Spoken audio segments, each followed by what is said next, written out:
It's a really I good think, question. one thing that I've found is the more video, the better.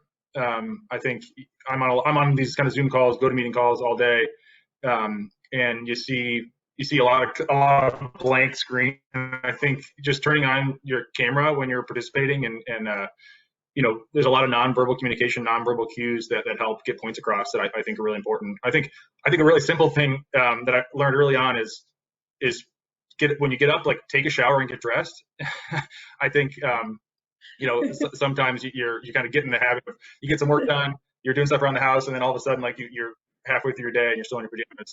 That was something that I learned early on in this kind of quarantine environment.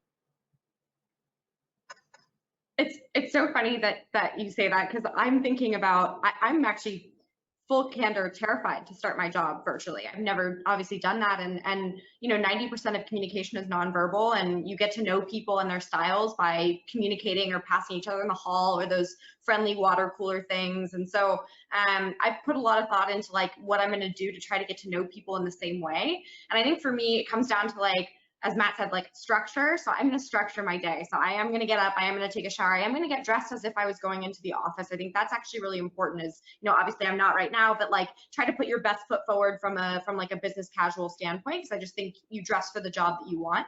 And then also in terms of communication, I think I plan to probably err on the side of over communicating a little bit. So just asking the questions, making sure, because again, I don't know, I'm joining Aries. I've never worked with them before. I don't really know the team super well. And so I want to ask, hey, how does this process normally work? And I think, people will help you out, again, as long as you're being resourceful and trying to communicate as clearly as possible. I hope that, it's more seamless than I expect it to be. So.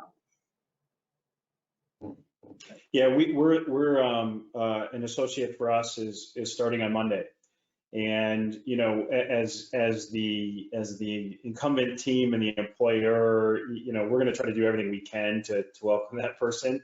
Make a point to set up calls, recognize that he's not going to be able to feel kind of fully ingrained as you might normally with just kind of as Kelsey mentioned, working with people. So. Yeah, know that also, that you're seeing that from one side, which is I'm the employee, but the employers are going to go out of their way to try to get you involved and understand kind of the way of the firm's approach to doing business is the best that we can. Yeah, that's helpful. Good. I'll just add a couple of things from my perspective. I think I get asked this question a lot, probably the most in all the talks that we've done as part of Elevate the last couple of weeks, is this remote work environment. And I think from my perspective, a couple of things I just add on to this. One is just be proactive and kind of over communicate, and especially up front, right? Just I think, especially if you're in summer internship position at some of these funds, it's going to go by 5 weeks, are going to go by in a flash, right? So I think just try to integrate yourself as much as you can, because otherwise you'd be sitting right next to the associate or the VP or the analyst. I think it's harder to do now. I think I'd say number two, just really pay attention to the details. I kind of mentioned this before, but like, you may not have 50 opportunities to be in front of people, sending out deliverables, et cetera. So just kind of focus on kind of things you can control up front and double, triple check your work and things like that. Third thing is, I think still focus on building your relationships, right?